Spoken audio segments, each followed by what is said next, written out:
I want to get started today by making something abundantly clear. This is a rant video.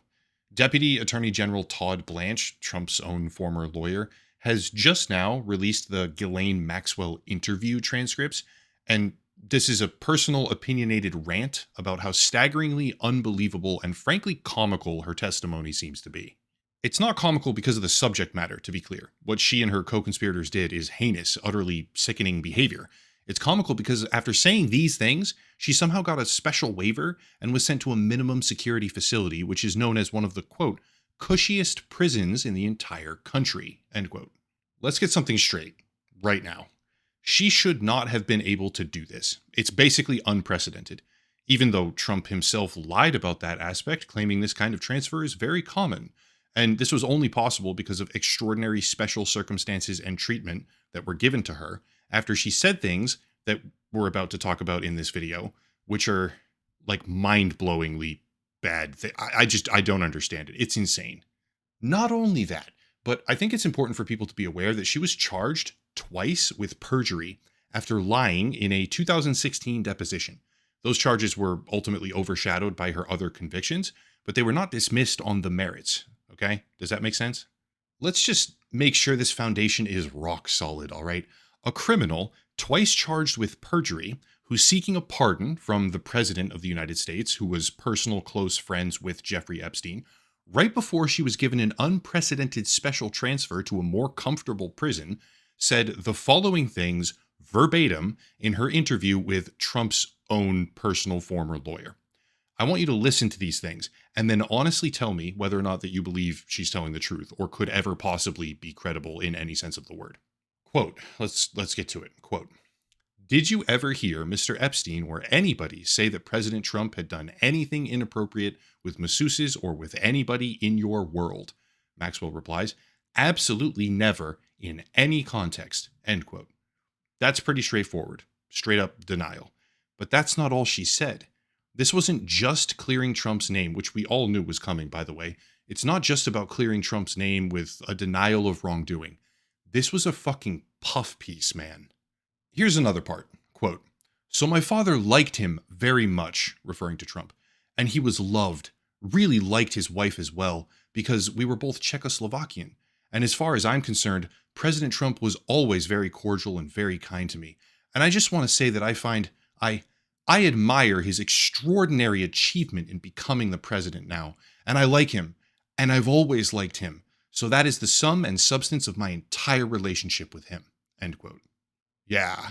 So we're not just denying Trump's involvement, are we? No, we're praising his accomplishments. Dear leader is amazing. He's never done anything wrong. I like him. I've always liked him. Please, dear God, please give me a pardon and make my life more comfortable. Want more? Okay, let's have some more. On page 107, quote, I actually never saw the president in any type of massage setting. I never witnessed the president in any inappropriate setting in any way.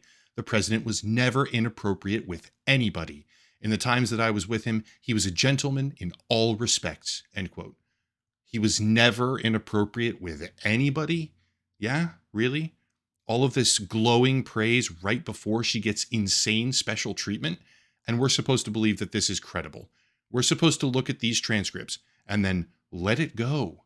This administration is just honestly completely delusional. Would it surprise you to learn that they didn't record the entire transcript? They talked off record at the beginning saying, who knows what, because they didn't record it. Sound familiar? Like how there's minutes missing from the raw footage that wasn't raw footage? I mean, like, it never ends.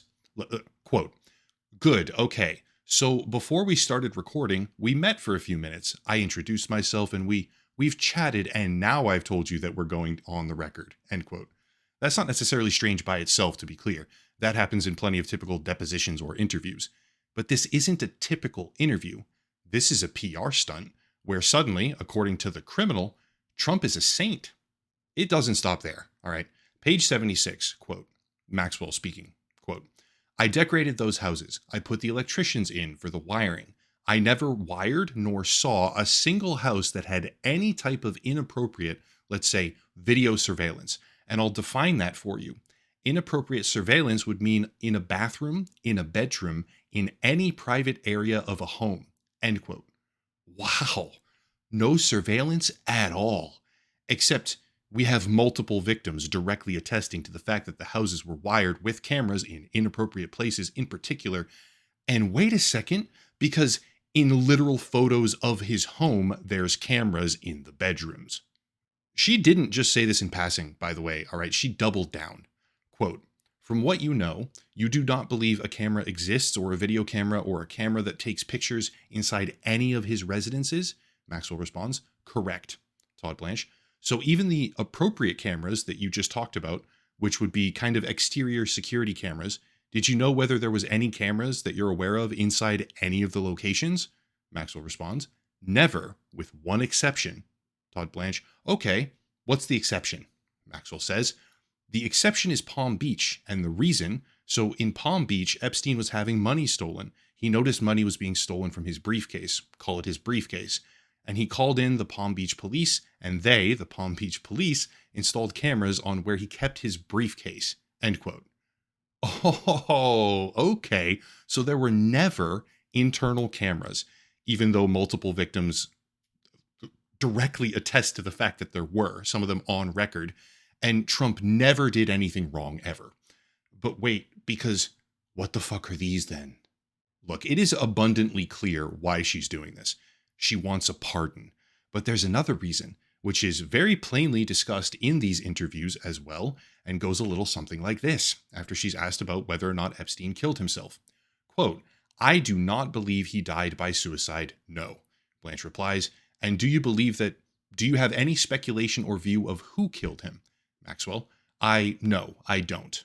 Blanche again, "And I ask that because if you don't believe that there's any truth to the allegations of blackmail, or that he had a kind of list, or that he had reasons to have people hate him, why would somebody kill him in prison?"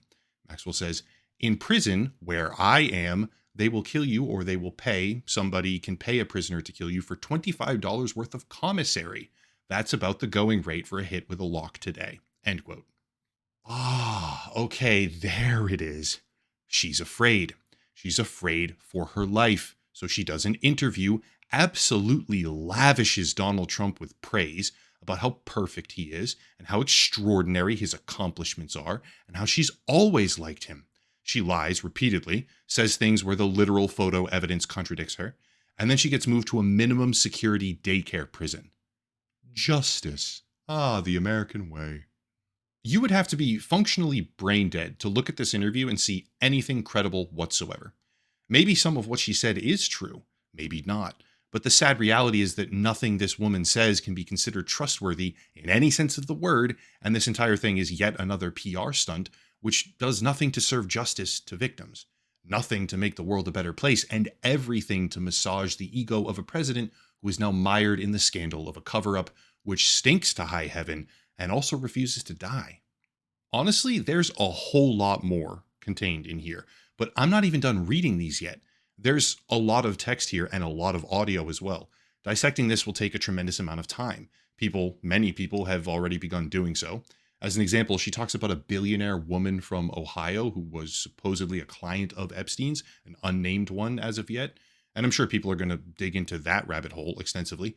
But the easy, immediate, and undeniable takeaway from this interview is that it's a sham, a joke, and frankly, an insult.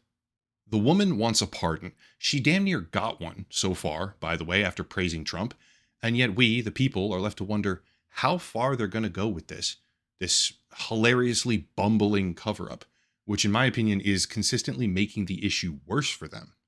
I'll certainly be looking for more detail on this and trying my best to dig deeper, at least over the next couple of days. But for the time being, I think we need to be persistent with our vocalization, I guess. That just because you stand up on a fancy stage and tell everyone there's nothing to see here, doesn't actually make it so that there's nothing to see. I've used the quote before, but that line from 1984, George Orwell, seems to ring more and more and more true with each passing day. Quote, "The party told you to reject the evidence of your eyes and ears. It was their final, most essential command." End quote. What this administration is doing right now feels like a request that everyone who supports them should reject the evidence of their eyes and ears. It doesn't matter if Trump was his friend. It doesn't mean anything that none of the statements ever line up. It isn't relevant that the files are being withheld and it's just the fake news media lying to all their viewers. I understand that the world of conspiracy is fully appealing.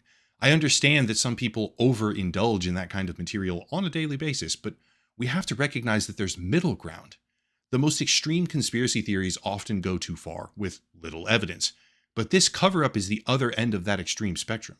It's an absurd display of narrative contortion, where the evidence suggesting that there's more to see and more to know, which is being deliberately suppressed, is overwhelming at this point.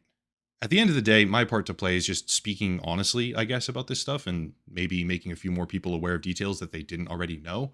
But I'm sorry to say that I'm starting to feel like there's no real avenue for justice in all this. They are so brazen about all this stuff now. It's almost as if the guillotine finally dropped and they know for certain that real accountability is dead. I hope not, sincerely, but it's hard not to think that it is after reading these type of transcripts and witnessing the level of deception on display each and every day with this administration's cover-up of the Epstein situation, okay? There's no other way to describe it. Anyway, that's it. If you want to support the channel, there's plenty of ways to do so down below. A special VPN deal, locals and Patreon, monthly memberships. I'm working on another video as well about Trojan horse ethics, and also it has to do with AI. That'll be done soon. But yeah, as always, thank you all for watching. Question everything, especially this stuff, and have a nice night.